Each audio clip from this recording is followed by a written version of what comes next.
നമ്മുടെ ട്രിവാൻഡ്രം കണിയാപുരം ആണ്ടൂർ കോണത്താണ് 4 ബെഡ്റൂമിന്റെ വീട്. അത് ഇത്രയും വില കുറവിൽ വന്നിട്ടുള്ളത്. അത് നമ്മുടെ ടെക്നോ പാർക്ക് ഫേസ് 4 നിന്ന് വെറും 5 കിലോമീറ്റർ മാത്രം.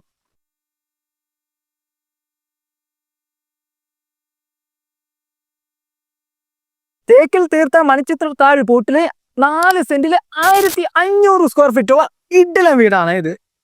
മൊത്തം 4 ബെഡ്റൂമും അതിനോടൊപ്പം തന്നെ 3 അറ്റാച്ച്ഡ് ബാത്റൂമും ഒരു കിച്ചണുമാണ് വരുന്നത്. വലിയ ലോറിക്ക് വരെ പോകാൻ പറ്റുന്ന കോൺക്രീറ്റ് റോഡ് വഴിയാണ് നമ്മുടെ ഈ ഒരു പ്രോപ്പർട്ടിക്ക് വന്നിട്ടുള്ളത്. അതുപോലെ 2 വലിയ കാർ പാർക്ക് ചെയ്യാനുള്ള പാർക്കിംഗ് സൗകര്യമുണ്ട്. ബാക്കിൽ തുണിക്കല്ലും കിണർ സൗകര്യവും ഉണ്ട്. നമ്മുടെ ഈ ഒരു ഇത്രയും വലിയ വീടിന് അവർ ചോദിക്കുന്ന പ്രൈസ് എന്ന് പറയുന്നത് വെറും 48 ലക്ഷം രൂപ മാത്രമാണ്. ഈ പ്രൈസ് നെഗോഷ്യബിൾ ആണ്. അപ്പോൾ നിങ്ങൾക്ക് ഈ ഒരു വീഡിയോയിൽ ഇൻട്രസ്റ്റ് ഉണ്ട്, ഇതാ ഈ നമ്പറിലേക്ക് ഡയറക്റ്റ് ഓണർ തന്നെ വിളിക്കാം. ഓണറിനെ തന്നെ വിളിച്ച് നിങ്ങൾക്ക് ഡീലാക്കാം. ഇതൊരു ഡയറക്റ്റ് ഓണർ സെയിലാണ്. ഒരു കമ്മീഷനോ ബ്രോക്കറേജോ ഒന്നുമില്ല. ഇതാ ഈ നമ്പറാണ് ഓണറിന്റെ. ഡയറക്റ്റ് വിളിച്ച് പെട്ടെന്ന് വീട് വാങ്ങിച്ചോ. ടെക്നോ പാർക്ക് ഫേസ് 4 നിന്ന് വെറും 5 കിലോമീറ്റർ ഉള്ളൂ. അതുകൊണ്ട് വിസ്റ്റേളയിൽ പെട്ടെന്ന് മേടിച്ചോ.